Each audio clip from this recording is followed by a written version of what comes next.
The massive ships appeared over Earth on a Tuesday morning, casting shadows across entire continents. Admiral Zexthor stood on the bridge of his flagship, looking down at the small blue planet with the same expression he had worn for the past 300 conquests. His forearms crossed behind his back, his purple skin gleaming under the bridge lights. He watched as his fleet of crystal warships took position around Earth. "Another primitive world," he said to his second-in-command, Captain Veltar. "They probably still use chemical rockets and fight wars with metal projectiles." Captain Veltar nodded, checking the readings on his tablet. "Their technology readings match Class C civilizations, Admiral. Standard first contact protocol should work perfectly." Admiral Zexthor had done this so many times he could recite the process from memory. First, they would appear in overwhelming numbers. Then they would broadcast their ultimatum. The primitive species would panic, maybe fire a few pathetic weapons, and then surrender within hours. After that came the paperwork, the tribute demands, and finally adding another star system to the great galactic empire. "Open communication channels," the Admiral commanded. The main screen flickered to life, showing the surface of Earth. Cities sprawled across the continents, billions of lights twinkling like stars. The humans down there had no idea what was about to happen to them. "Broadcasting on all frequencies," reported the communications officer. Admiral Zexthor stepped forward, his voice booming across space toward the little planet below. "Primitive inhabitants of the third planet, you stand before the might of the Galactic Empire. I am Admiral Zexthor, herald of the Imperial Fleet, conqueror of 1,000 worlds, bearer of the crystal scepter of dominion." He paused, letting the weight of his title sink in. This was usually the moment when the screaming started. For 1,000,000 years, the Galactic Empire has brought order to the chaos of the universe. We have united countless species under our glorious rule. Your world has been selected for integration into our eternal domain. You will surrender immediately and unconditionally, or face the consequences of defying forces beyond your understanding. The Admiral smiled, showing rows of sharp teeth. He always enjoyed this part. "You have one of your planetary rotations to respond. Choose wisely, for there is no power in this galaxy that can stand against the might of the Empire." The message ended. Now came the waiting period. Usually the primitive species would spend the next few hours panicking, arguing among themselves, and finally begging for mercy. It was all very predictable. 20 minutes later, the communications officer looked up with confusion on his face. "Admiral, we're receiving a response." "Excellent. Put it through." The screen flickered, and suddenly they were looking at a small room filled with humans. The humans were sitting around a table, and they appeared to be shaking. Were they afraid? But no, that wasn't fear on their faces. One of the humans, a middle-aged female with dark hair, was trying to speak, but kept stopping. Her shoulders were moving up and down rapidly. Next to her, a male human had his hand over his mouth, his eyes watering. "Are they crying?" Captain Veltar whispered. Then the sound came through. It started as a small noise, like air escaping from a punctured container. But it grew louder and more obvious.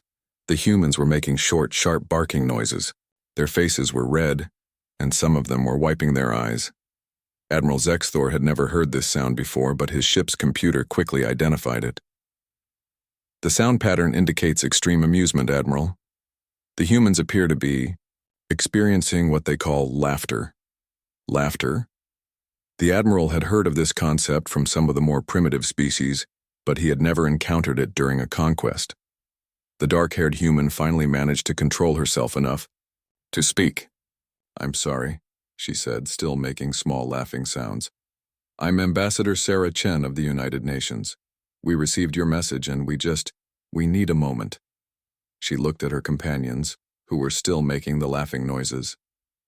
"Did you really say you're the conqueror of 1,000 worlds?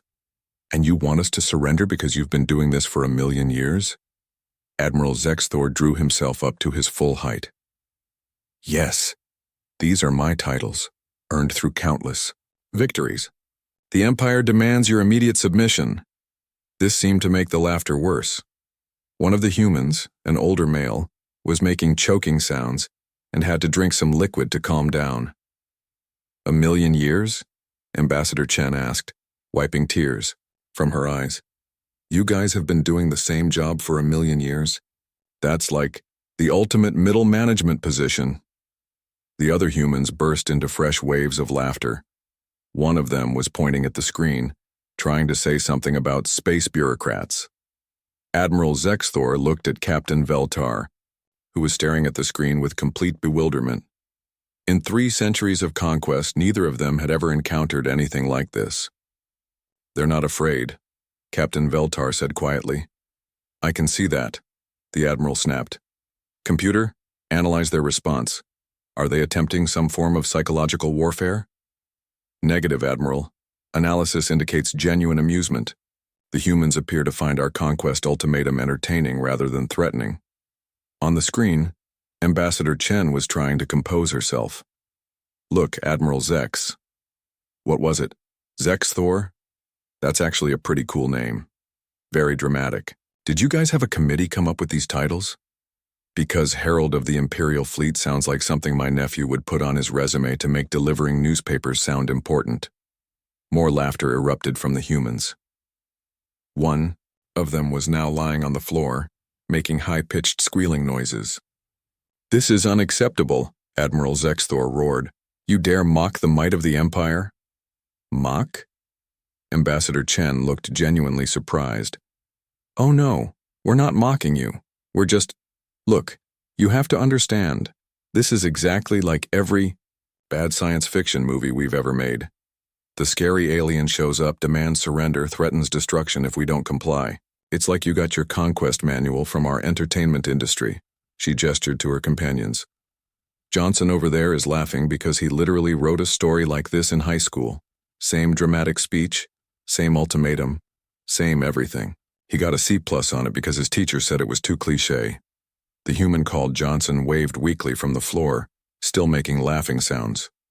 Admiral Zexthor felt something he hadn't experienced in centuries of conquest. Confusion. Complete, total confusion. These humans were treating the most serious moment of their species' existence like some kind of entertainment. "You don't understand," he said, trying to regain control of the situation. "We possess weapons that can destroy your entire planet. Our technology is millions of years ahead of yours. Your resistance is futile." "Oh, we understand perfectly," Ambassador Chen said, finally getting her laughter under control.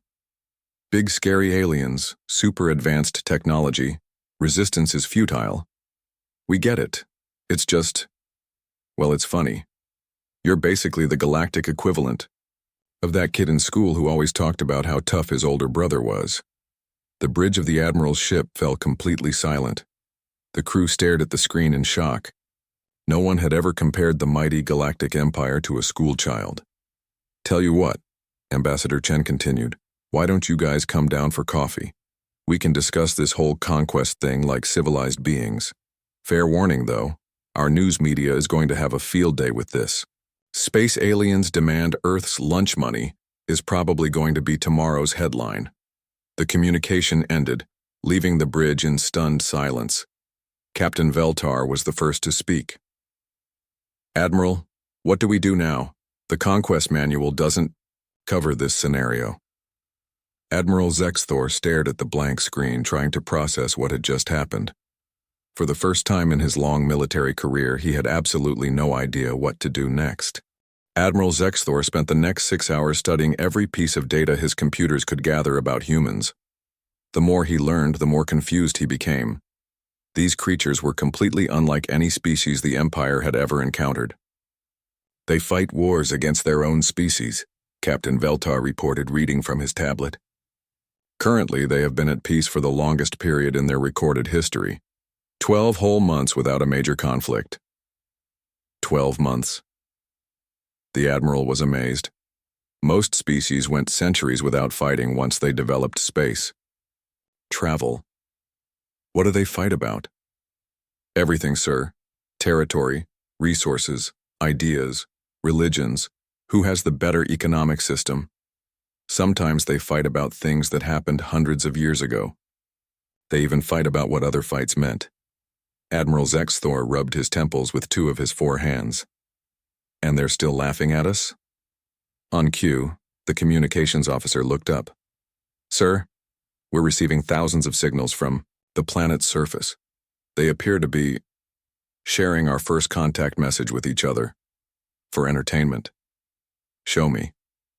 The main screen filled with images from Earth's information networks. Humans were taking their ultimatum and adding text to it, making jokes. One showed Admiral Zexthor's image with the words, "When you're 2,000 years old but still working middle management." Another read, "Galactic Empire HR. We've been trying to reach you about your planet's extended warranty." They're making fun of us, Captain Veltar said quietly. I can see that. Admiral Zexthor's skin was turning a deeper shade of purple, which happened when he was angry. These humans clearly don't understand the seriousness of their situation. We need to demonstrate our power. The Admiral ordered his ships to target a large asteroid in the outer part of Earth's solar system. It was a perfect demonstration, big enough to be impressive, far enough away to be safe. One blast from their planet-killer weapons would turn the entire rock into glowing dust. Fire, he commanded. The energy beam lanced out from the flagship, striking the asteroid. The massive rock exploded in a brilliant flash of light and debris. It was a magnificent display of the Empire's power, visible from Earth's surface through telescopes. That should get their attention, the Admiral said, with satisfaction. 20 minutes later, Earth responded. That was amazing. Ambassador Chen's voice came through the speakers, filled with genuine excitement. Can you do that again? Maybe with a bigger rock this time? Admiral Zexthor stared at the communication screen. The humans weren't afraid. They were excited. We show them we can destroy planets and they want an encore, Captain Veltar whispered. Ambassador Chen continued talking. Seriously, that was like the best fireworks display we've ever seen. We've got astronomers calling in from all over the world asking if you can do it again tomorrow night so they can get better pictures. Oh, and someone wants to know if you take requests. Apparently there's an asteroid that keeps messing up our satellites. Fireworks? Admiral Zexthor had to look up the term. They compare our ultimate weapon to decorative explosions? Wait until you see what we can do, came another human voice from the communication. Last year we blew up a mountain just to make a tunnel. And that was just for fun. Well, mostly for fun. Also, we needed the tunnel. The Admiral felt a headache coming on. They blow up mountains for entertainment? Computer, show me human military capabilities, he ordered. The data that appeared on his screen made him pause. These humans had developed nuclear weapons capable of destroying their own planet, multiple times over. And according to the files, they had once pointed these weapons at each other for several decades, ready to end their own civilization at a moment's notice. They built weapons to destroy themselves? Captain Veltar asked, reading over the Admiral's shoulder. And then they decided not to use them and made peace instead. The Admiral read further. These creatures are completely insane. The communication from Earth interrupted his thoughts. Hey, Admiral, we were wondering if you'd like to come down for that coffee we mentioned. We've got this great conference room at the UN building. Very comfortable chairs, excellent coffee, and we promise we'll try not to laugh much. Admiral Zexthor made a decision. These humans clearly didn't understand what they were dealing with. A face-to-face meeting would allow him to explain the situation properly. Maybe seeing the Empire's representatives in person would make the humans realize how serious this was. Prepare a diplomatic shuttle, he ordered. Full ceremonial dress. We're going down there to explain things properly. 2 hours later, Admiral Zexthor and his diplomatic team materialized in front of the United Nations building in New York City. They were wearing their finest uniforms, covered in medals and ribbons representing centuries of conquest. The Admiral carried the crystal scepter of dominion, a weapon and symbol of office that could level city blocks. What they found waiting for them was not what they expected. The human negotiating team was standing around outside the building, wearing casual clothing. One was holding a large cup of steaming liquid. Another was eating some kind of circular food item with a hole in the middle. A third was talking on a small communication device, apparently arguing with someone about something called a parking meter. Ambassador Chen waved at them cheerfully. "Admiral, great to meet you in person. Wow, you're even more impressive up close. Love the outfit, very official. Is that scepter heavy?" "It looks heavy." Admiral Zexthor straightened to his full impressive height. "I am Admiral Zexthor, Herald of the Imperial Fleet, conqueror of 1,000 worlds, bearer of the Crystal Scepter of Dominion. This is a formal diplomatic meeting between the Galactic Empire and your species." Right. Ambassador Chen nodded seriously. Then she held up a white cup. "Coffee?" The Admiral stared at the cup. "What?" "Coffee. It's a stimulating beverage. We humans basically run on the stuff. Dave here brought donuts too." She gestured to the human eating the circular food. "They're pretty good, chocolate glazed." Captain Veltar leaned close to the Admiral. "Sir, I believe they're offering us refreshments." "I know what they're offering," the Admiral hissed. "We're here for the surrender ceremony." "Oh right, the surrender thing," Ambassador Chen said. "Yeah, we should probably talk about that. But seriously, coffee first? We're not really functional without it. And you look like you could use some caffeine. When's the last time you slept? You've got those bags under your eyes." Admiral Zexthor looked around in bewilderment. This was supposed to be a solemn occasion. The surrender of an entire species. Instead, these humans were treating it like some kind of social gathering. "We have prepared the formal surrender documents," he said, trying to regain control. 847 pages detailing the terms of your integration into the Empire. 847 pages?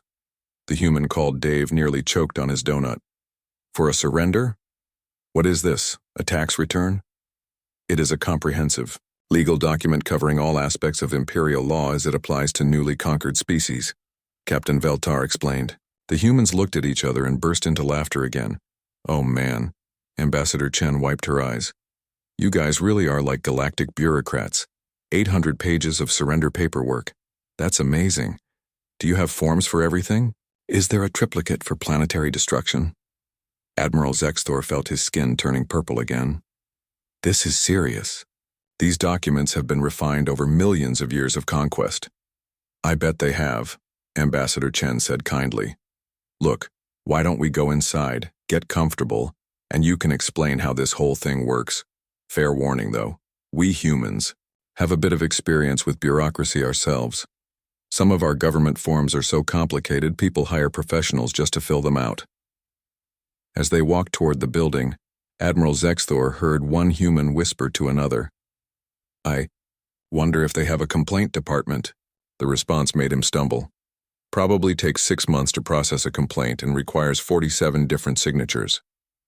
Behind him, he could swear he heard Captain Veltar make a sound suspiciously like human laughter. The conference room at the United Nations was nothing like Admiral Zexthor had expected. Instead of a formal surrender ceremony, he found himself sitting in a comfortable chair around a large wooden table. The humans had provided coffee, as promised, and something they called pastries. Several of his own crew members were actually eating them. "So let me get this straight," Ambassador Chen said, flipping through the massive surrender document. "According to Section 47, Subsection 12, Paragraph 8, we have to provide tribute in the form of exotic foodstuffs?" "Yes," Admiral Zexthor replied stiffly. "All conquered species must contribute to the Empire's cultural diversity." "And Section 93 says we need to provide entertainment for Imperial officials?" "Cultural exchange is important for maintaining Imperial unity." Ambassador Chen looked up from the document. "Admiral, have you ever actually read this whole thing? Because I'm on page 200, and it's basically asking us to be your caterers and party planners."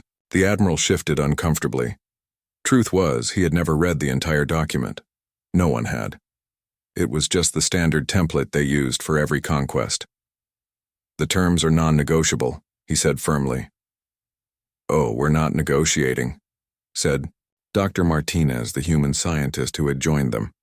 "We're just trying to understand. See, we humans are naturally curious. When someone shows up with a million-year-old bureaucracy, We want to know how it actually works. She pulled out a small tablet computer. We've been doing some research on galactic civilizations, and we found some interesting patterns. May I show you something? Before Admiral Zexthor could object, Dr. Martinez activated her device. A holographic display appeared above the table, showing star maps and data charts. This is impressive, Captain Veltar admitted, leaning forward to study the display. Thanks, Dr. Martinez said casually. We invented holographic projection about 30 years ago. Anyway, look at this. The display zoomed in on several star systems. These are all civilizations that joined your empire in the last 1,000 years. Notice anything interesting? Admiral Zexthor studied the data. They are all developing according to imperial standards. Right, but look at their innovation rates. The chart changed, showing technological progress over time. Every single one of these civilizations stopped developing new technology the moment they joined the empire. They just stopped growing. The room fell silent. Even the humans stopped their constant chattering to watch the Admiral's reaction. The Empire provides stability, he said finally. Chaos leads to destruction. Does it, though? Dr. Martinez asked gently. Because from what we can see, the Empire has been using the same technology for hundreds of thousands of years. Same ships, same weapons, same bureaucracy. When was the last time anyone in the Empire invented something new? Admiral Zexthor opened his mouth to answer, then closed it. He couldn't remember the last imperial innovation. The Empire's technology was ancient, refined, perfect. Why would they need anything new? We're not criticizing, Ambassador Chen added quickly. We're just curious. See, humans are kind of obsessed with making things better, faster, more efficient. It's a problem, actually. We can't leave anything alone. As if to demonstrate, one of the humans at the table had taken apart his pen and was trying to reassemble it in a different configuration. For example, Dr. Martinez continued, your faster-than-light travel system is really impressive, but we think we might be able to improve it. Impossible, Captain Veltar said immediately. Our spacefold drive is the product of millions of years of refinement. Maybe, Dr. Martinez agreed. But what if we showed you a different approach? She tapped her tablet, and the holographic display changed to show a complex mathematical equation. We call it quantum tunneling. Instead of folding space, you punch a hole through it. It's faster, uses less energy, and doesn't require those massive crystal arrays your ships carry. Admiral Zexthor stared at the equations. His science officer would need weeks to analyze this, but even he could see that the mathematics were elegant, innovative, and completely unlike anything in imperial databases. You developed this yourselves? He asked quietly. Last Tuesday, Dr. Martinez said cheerfully. Well, the breakthrough was last Tuesday. We've been working on the theory for about 6 months. Still have some bugs to work out, but we should have a working prototype by next month. Next month? Captain Veltar's voice cracked slightly. It took the Empire 3,000 years to perfect our current drive system. Yeah, but you guys were being careful, said the human who had reassembled his pen into what appeared to be a tiny catapult. We humans tend to build things, break them, rebuild them better, break them again, and keep going until we get something that works. It's not very efficient, but it's fun. Admiral Zexthor felt a strange sensation in his chest. Later, he would recognize it as doubt. May I ask, he said slowly, what other technologies have you developed recently? The humans looked at each other and grinned. Oh boy, Ambassador Chen said. Dave, show them the list. The human called Dave pulled out another tablet. Let's see, in the past year we've developed practical nuclear fusion, quantum computers, artificial intelligence, genetic medicine, self-repairing materials, weather control, and something we call the Internet of Everything. Weather control? Captain Veltar whispered. Yeah, we got tired of hurricanes messing up our beach vacations, Dave explained. Still working out the bugs, though. Last week we accidentally made it snow in the Sahara Desert. The camels were not happy. Admiral Zexthor looked around the table. His crew members were staring at the humans with expressions he had never seen before. Wonder, excitement, and something that looked almost like envy. But surely, he said desperately, you lack the wisdom to use these technologies properly. The Empire has maintained peace for 1,000,000 years. Have you, though? Dr. Martinez asked gently. She changed the display again. According to our observations, there are currently 17 active rebellions within Imperial space, 43 independence movements, and at least 6 full-scale civil wars. The Admiral's skin went pale. That information was classified at the highest levels. How could these humans possibly know about it? We're good at gathering information, Ambassador Chen explained, noticing his expression. It's another one of those human things. We're nosy. We like to know what's going on. The point is, Dr. Martinez continued, your 1,000,000-year peace isn't really peaceful, is it? It's more like controlled stagnation. No one's allowed to change anything, so they rebel instead. Rebellion is the price of order, Admiral Zexthor said automatically. Is it, though? Asked Dave. Because we humans tried the whole rigid empire thing a bunch of times. Never worked out well. People kept getting creative with their rebellions. Eventually, we figured out it was easier to let everyone argue and innovate and make a mess. And somehow it worked out better. You allow chaos? Captain Veltar asked, horrified. We call it democracy, Ambassador Chen said. Also capitalism, scientific method, and free press. It's messy, but it keeps things interesting. Admiral Zexthor stood up abruptly. This meeting is over. You have 1 day to sign the surrender documents or face the consequences. Wait, Dr. Martinez called as he headed for the door. Don't. You want to see our entertainment systems? The Admiral paused despite himself. Entertainment systems? Oh yeah, Dave said enthusiastically. We've got this thing called the Internet. Basically, it's a global network where everyone shares information, cat videos, and arguments about everything. Want to see what they're saying about you guys? Before Admiral Zexthor could refuse, Dave had activated his tablet. The screen filled, with thousands of messages from humans all over their planet. Imperial Fleet fan says these aliens have the worst PR department ever, Dave read aloud.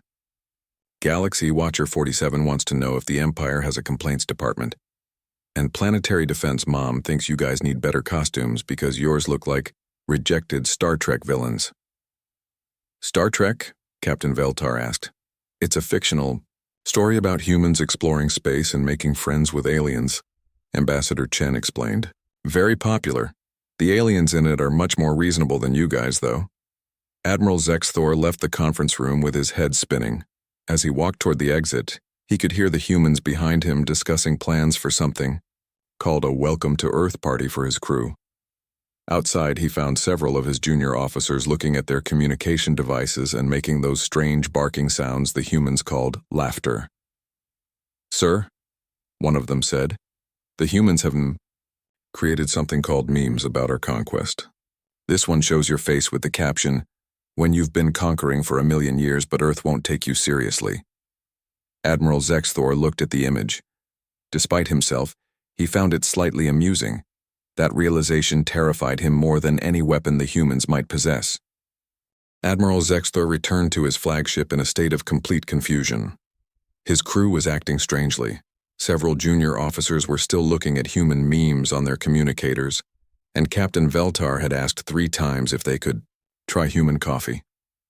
Sir, the communications officer reported, we're receiving requests from 17 different human news organizations asking for interviews. They want to know about our corporate culture and management structure. They think we're a business? The Admiral asked weakly. Apparently, yes, sir. One reporter wants to write an article titled Galactic Empire, the Ultimate Case Study in Workplace Stagnation. Admiral Zexthor sat heavily in his command chair. In his centuries of conquest, he had faced desperate resistance, clever traps, and desperate last stands. He had never faced a species that wanted to analyze his management techniques. Sir, Captain Veltar said quietly, perhaps we should consider a show of force. Remind them that we're serious. The Admiral nodded. Target their military installations.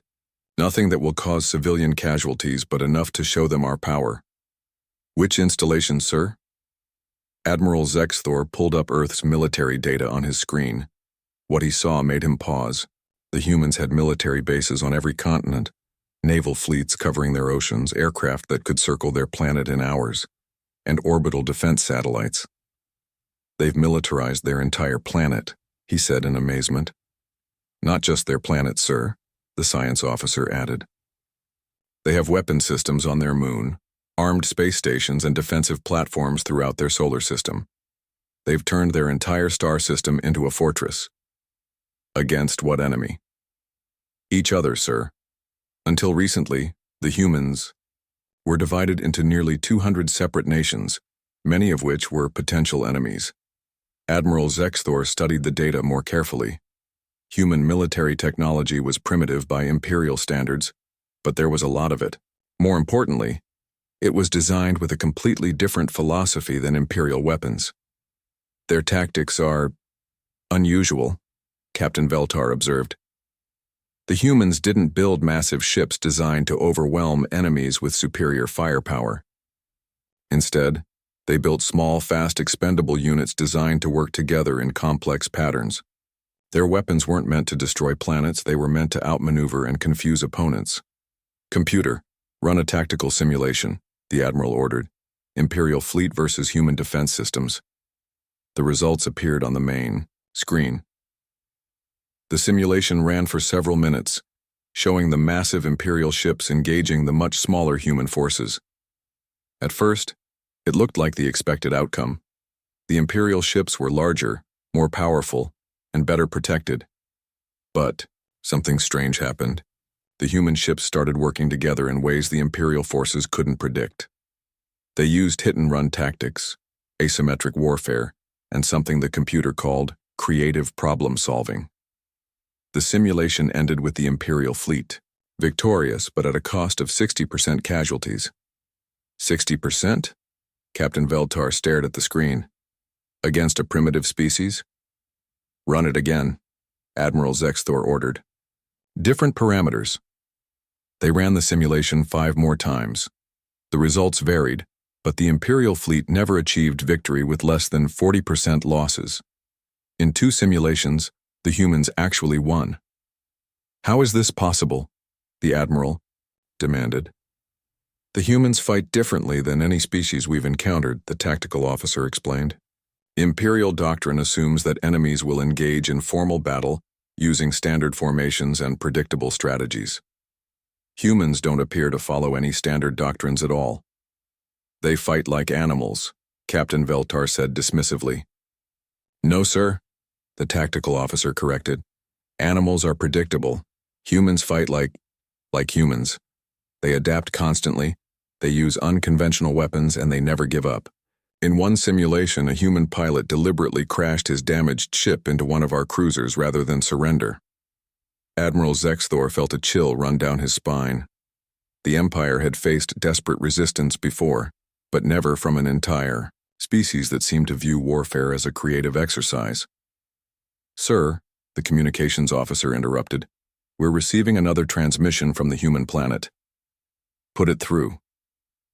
Ambassador Chen's face appeared on the screen, but this time she wasn't laughing. Admiral, we need to talk. If you're calling to surrender. Actually, no. Chen's expression was serious. We've been monitoring your ship movements, and it looks like you're preparing for military action. We'd prefer to avoid that. You would prefer? Admiral Zexthor was amazed by the human's casual tone. Yes. See, we've been doing some research on your empire, and we found some interesting information. Did you know that 43 of your member species have filed formal complaints about imperial management in the past century? The Admiral's blood went cold. That information is classified. Not anymore, Chen said cheerfully. We've been in contact with several of your, let's call them dissatisfied customers. The Threx Confederation wants to renegotiate their tribute payments. The Vorthon Republic is demanding representation in imperial government, and the entire Zeta Reticuli sector is asking for independence. Impossible. Our communications are secure. Admiral, we cracked your communication codes 3 days ago. They're based on mathematical principles that are about 1,000 years behind our current encryption. We've been reading your mail. Captain Veltar leaned close to the Admiral. Sir, if they can intercept our communications, they know about the rebellions. The Admiral finished quietly. On the screen, Ambassador Chen nodded sympathetically. Look, we understand your position. You've got a million-year-old bureaucracy, 17 active rebellions, and now you've found a planet full of humans who won't stop asking uncomfortable questions about your management style. It's gotta be frustrating. What do you want? Admiral Zexthor asked. We want to help, Chen said simply. We humans are really good at solving problems, especially organizational problems. We've had a lot of practice with inefficient governments. Help? You want to help the Empire? Why not? We're going to be neighbors, right? Might as well be friendly neighbors. Plus, we're genuinely curious about how your Empire works, or doesn't work, as the case may be. The Admiral stared at the screen. You're offering to assist with Imperial administration? Among other things, we've got some ideas that might interest you. For example, what if instead of conquering planets, you invited them to join a mutually beneficial alliance? What if member species had a say in how the Empire was run? What if you actually listened to those 43 formal complaints instead of ignoring them? That's not how the Empire works. No, but it's how things could work, Chen said gently. Admiral, with respect, your current system isn't sustainable. You've got rebellions everywhere. Your technology hasn't improved in centuries, and your own crew members are starting to question the system. We can see it in their behavior. Admiral Zexthor looked around his bridge.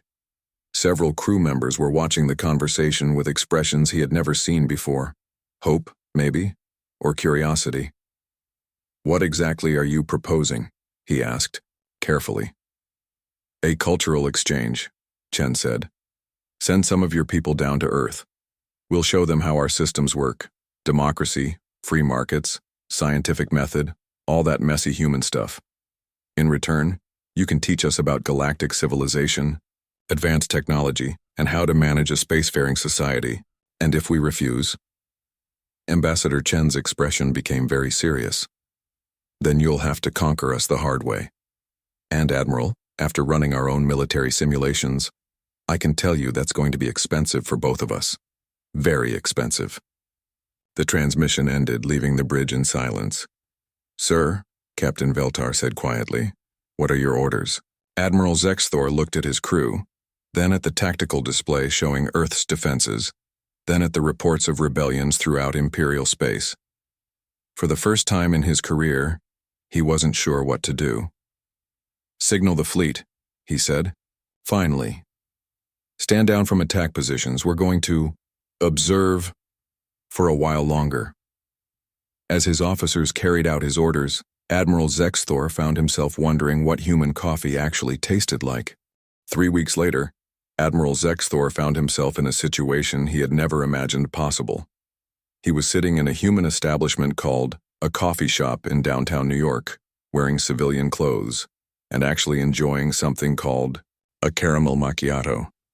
Across from him, Ambassador Chen was showing him reports from various Imperial territories on her tablet computer. The Threx Confederation has agreed to mediate the dispute in the Vega sector, she said, scrolling through the data. Apparently they have experience with multi-species negotiations. Who knew? Admiral Zexthor took another sip of his drink. Human coffee was surprisingly addictive. The Imperial High Command would never approve of allowing conquered species to mediate disputes. The Imperial High Command isn't here, Chen pointed out. You are, and you're the one with the actual authority to make decisions, right? The Admiral shifted uncomfortably. The truth was, he had been avoiding communications from Imperial headquarters for the past 2 weeks. Every time they called, he told them, he was still gathering intelligence on human capabilities.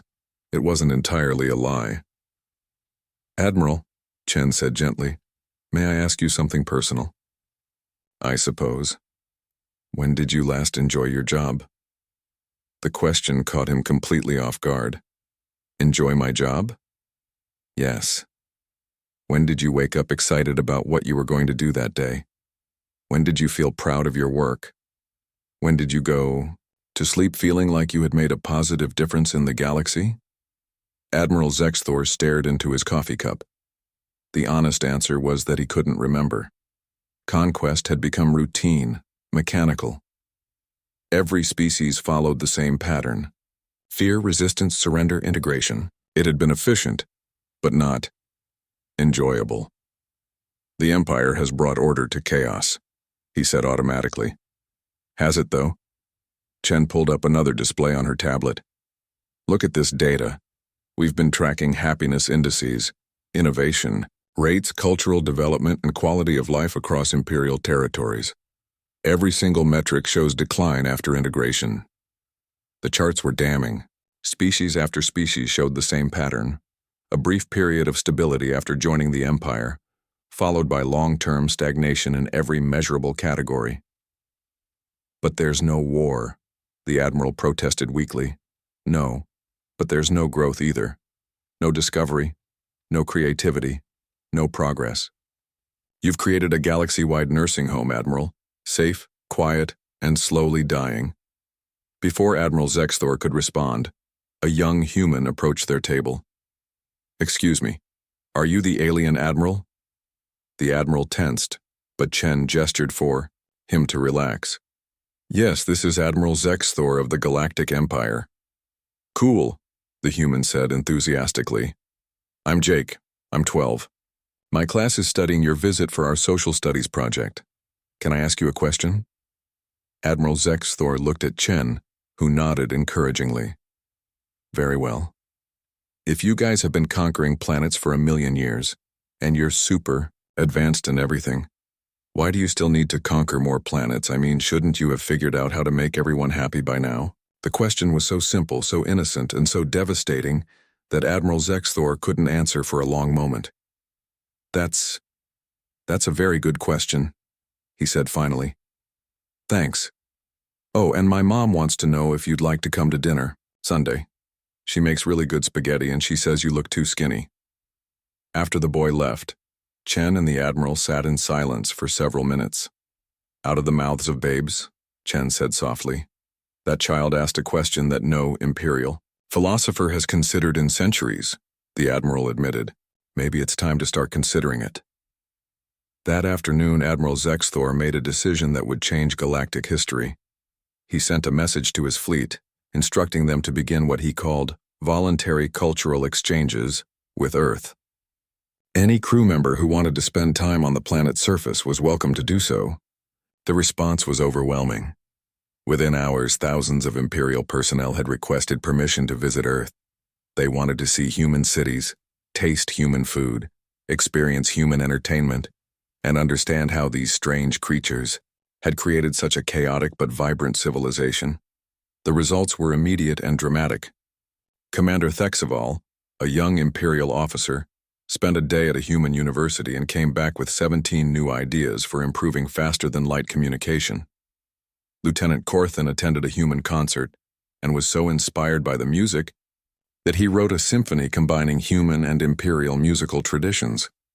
Science Officer Velmara worked with human researchers on quantum physics and made breakthroughs that had eluded Imperial scientists for millennia. But the most significant change was in the crew's attitude. For the first time in their careers, Imperial personnel were excited about their work. They were learning, growing, creating new things instead of just maintaining old systems. The transformation didn't go unnoticed by the rest of the galaxy.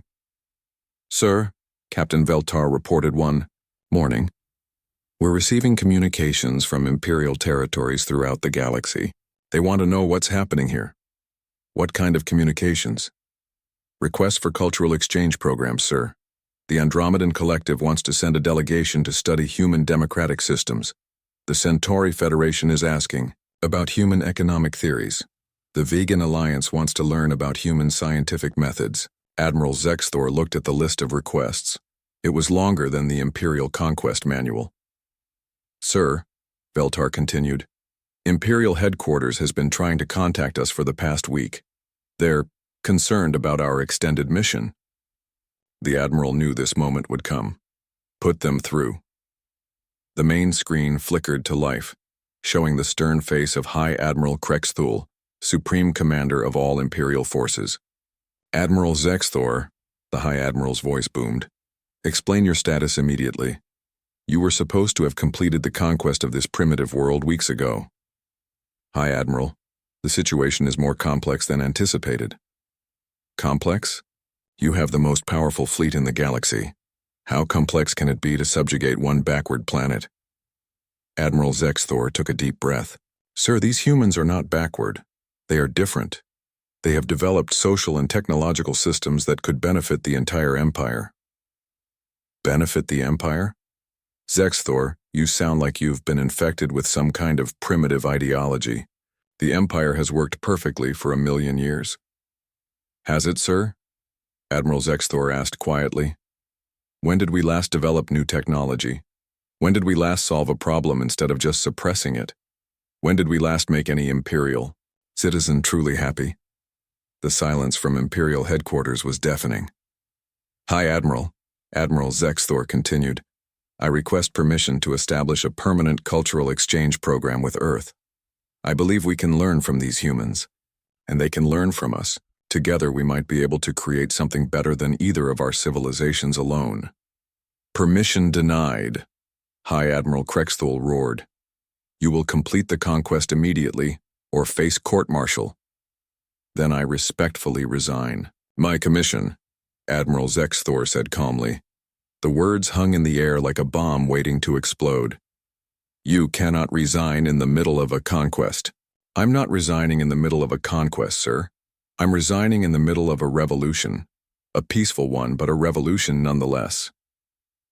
Admiral Zexthor looked around his bridge at his crew.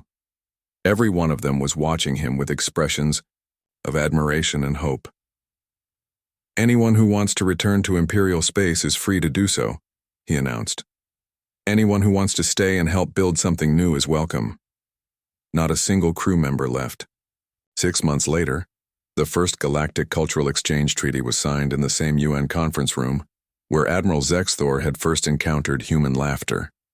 The treaty established voluntary partnerships between human communities and species throughout the former Imperial territories. The changes were remarkable. Planets that had stagnated for centuries began innovating again. Species that had been enemies for millennia found common ground through human mediation techniques. Technologies that had been forbidden by Imperial doctrine were suddenly being developed and shared freely.